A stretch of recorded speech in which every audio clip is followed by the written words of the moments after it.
Hey, it's Mr. Leon, and in this video we're going to explore topic 3.2, which is an introduction to planning a study.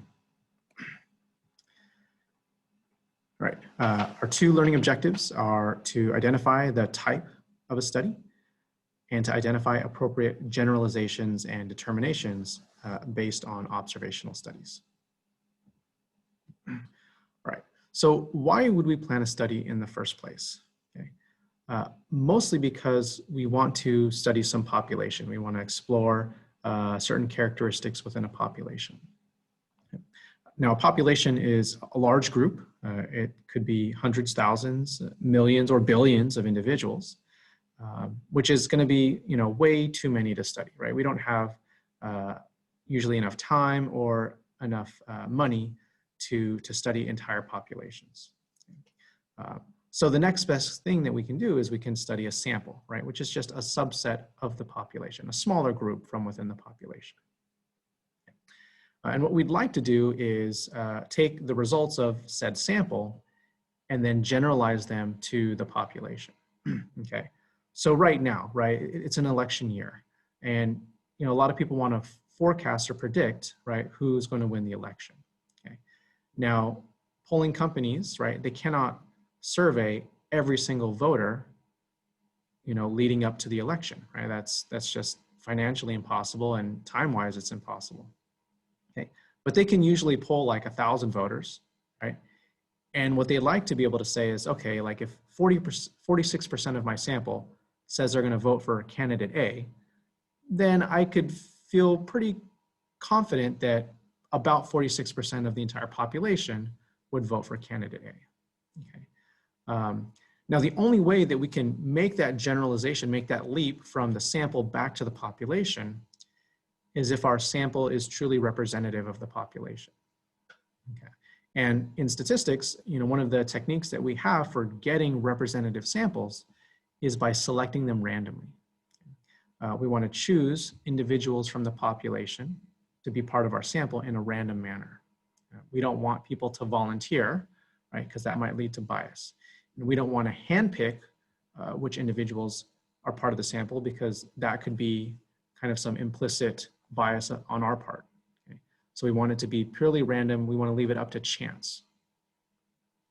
All right, so if we don't have that representative random sample, then we are not going to be able to make that generalization to the population. All right, so let's talk about different kinds of studies. So observational studies. Okay. These usually fall into two different types. Okay. The first type is called the prospective study. Right. So just to give some context here, let's suppose that we're studying cigarette smoking and lung cancer. Okay. So what the prospective study would do is it would, identify a bunch of people who either do or do not smoke cigarettes and follow them into the future to see if they which ones eventually develop lung cancer. Okay. So prospective studies are very long studies, right? Multiple year studies, because you have to wait for the results to occur, right? You have to wait for people to develop lung cancer. A retrospective study, on the other hand, would identify individuals who do and do not have lung cancer and then go back in time, right? Look at the history of those subjects, look at medical records, give them questionnaires to figure out what sort of factors they were exposed to, right? Or, in this case, to determine whether or not they smoked cigarettes in the past. Okay. So a prospective study follows individuals into the future and then records the response. The retrospective study starts with individuals where you already know the response, and then you look back in time to figure out what factors they had. All right, so here's some formal definitions. So an observational study is one in which treatments are not imposed, okay? So in neither the prospective or the retrospective study are we assigning or forcing some people to smoke cigarettes and stopping or prohibiting other people from smoking cigarettes, right? The participants have already decided for themselves, whether they smoke cigarettes or not. Okay, the researchers are not influencing who smokes cigarettes. Okay, so there's no treatments that are being assigned or imposed. And then if you think about it, right, we're not really interested in the results of, say the 20 or 30 individuals in the study, right? We're thinking big picture, right? We want to know the role that cigarette smoking plays for lung cancer within the whole population. Okay. So our real objective is to make conclusions about the population. Okay. So a sample survey is a type of observational study that collects data from a sample in an attempt to learn about the population. Okay. Remember, it's really hard, impossible to study entire populations. Okay, they're just too large a groups to do that. Okay, so now let's talk about studies in which we do impose treatments. These are called experiments. So an experiment has different conditions or treatments that are assigned to our experimental units. Okay, so that's just a fancy name for the participants or the subjects in the experiment. Okay. So right now, we are currently in the midst of clinical trials for potential vaccines for COVID-19. Right? And so those clinical trials are experiments, right? The pharmaceutical companies have, potential vaccines, which they randomly assign to some subjects, but not to others. Okay, so they're influencing who gets what treatment. Okay, and then we need to follow these individuals and see, whether or not they develop COVID. All right, so what makes experiments different from observational studies is that treatments are randomly assigned to the subjects in order to kind of measure some sort of response. All right, so what sort of conclusions can we make really depends on how we design our study, okay?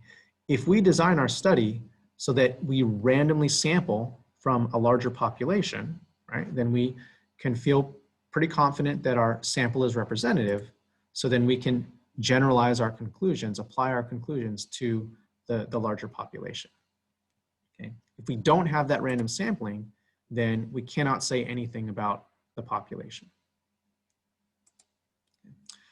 On the other hand, if we design our study like an experiment where we're randomly assigning treatments, then we're going to be able to make causation conclusions, right? Cause and effect, right? This treatment causes, a certain response.